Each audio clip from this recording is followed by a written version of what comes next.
திருமணமே நடக்க மாட்டேங்குது. உங்க வாழ்க்கையில ஒரு பெரிய எத்தனையோ மாப்பிள்ளைகள்லாம் வர்றாங்க. எத்தனையோ பெண் பார்க்க போறோம். எதுவுமே நடக்க மாட்டேங்குது. ஏதாவது எங்க குடும்பத்துக்குள்ள ஒரு நல்லது நடந்தா, நான் ரொம்ப சந்தோஷப்படுவேனுங்க.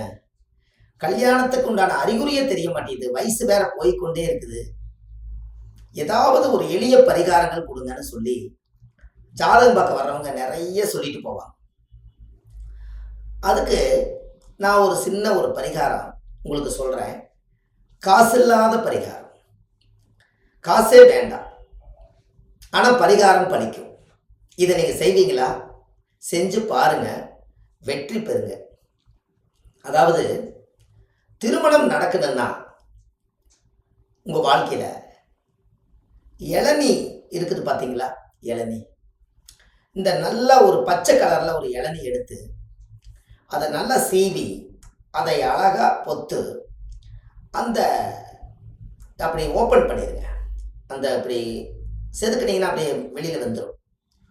அது பொத்துரும்.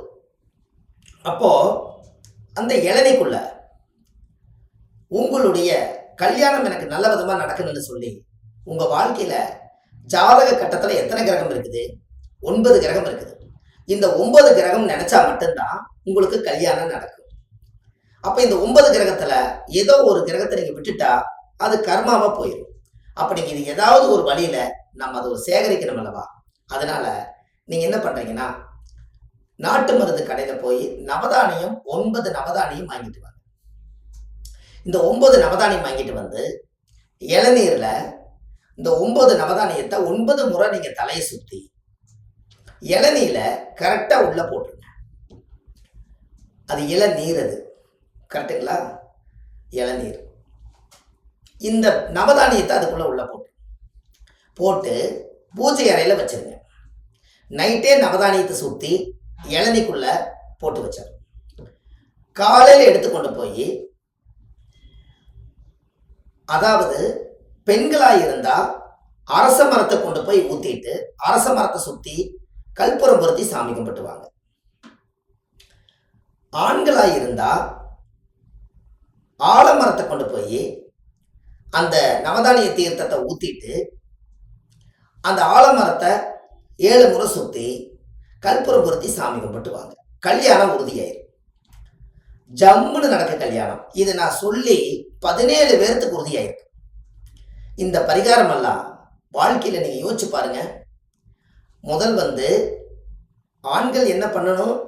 ஆலமரத்துக்கு தான் கொண்டு போய் நைட்டு இளநிய ஓப்பன் பண்ணி 9 நவதானியத்தை 9 முறை சுத்தி அதுக்குள்ள போட்டு பூஜை ரூம்ல வச்சு, காலையில எனக்கு கல்யாணம் நடக்கணும் கொண்டு போய் ஆலமரத்துல சுத்தி ஊத்தி விட்டுட்டு, நீங்களும் 7 முறை சுத்தி ஆலமரத்தை தெய்வமா கும்பிட்டு வரணும் கற்பூரம் பொருத்தி.